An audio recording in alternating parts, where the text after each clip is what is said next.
بسم اللہ الرحمن الرحیم۔ السلام علیکم۔ حضرت عیسیٰ علیہ السلام اللہ تعالیٰ کے بڑے نیک اور برگزیدہ پیغمبر تھے۔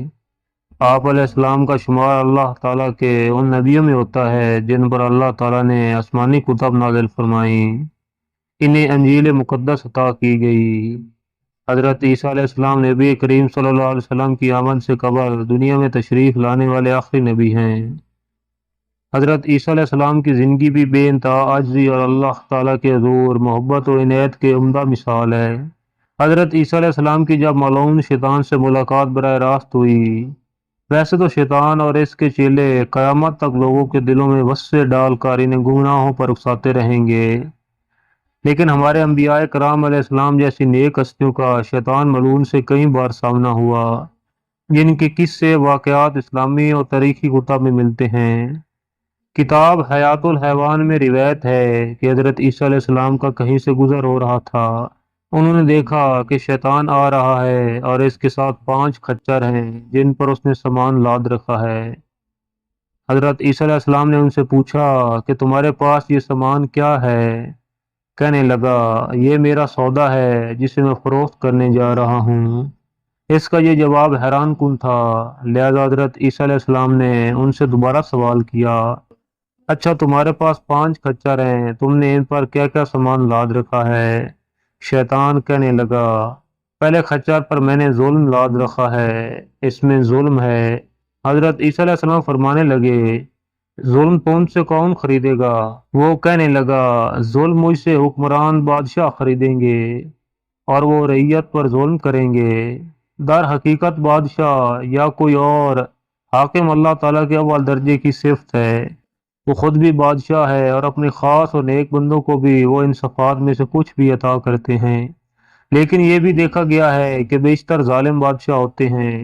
کچھ نیک بھی ہیں، شمار میں بہت کم ہیں، جو اللہ رب العزت سے ڈرنے والے تھے، وہ ہمارے مسلم بادشاہ ہوں یا غیر مسلم۔ اگر میری اس بات کو آسان الفاظ میں سمجھا جائے تو میں یہ کہہ سکتا ہوں کہ شاید طاقت کا نشہ بادشاہ یا کسی حکمران کے دل سے نرمی کو دور کر دیتا ہے۔ اس کے بعد حضرت عیسیٰ علیہ السلام نے پوچھا، اچھا تجھے دوسرے کھچر میں کیا ہے؟ شیطان کہنے لگا، اس میں تکبر ہے۔ آپ علیہ السلام فرمانے لگے، اچھا یہ تکبر کون خریدے گا؟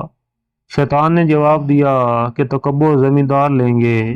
یہاں میں عرض کرتا چلوں، زمیندار کی مثال کچھ یوں ہے کہ اگر وہ بھوکا بھی ہو تو تکبر اس میں تاجوں سے بھی زیادہ ہوتا ہے۔ شیطان بولا، زمیندار وہ بڑے تکبر سے اپنی زمینوں میں کہتے پھریں گے کہ زمین ہماری ہے اور لوگوں پر ظلم و زیادتی کریں گے۔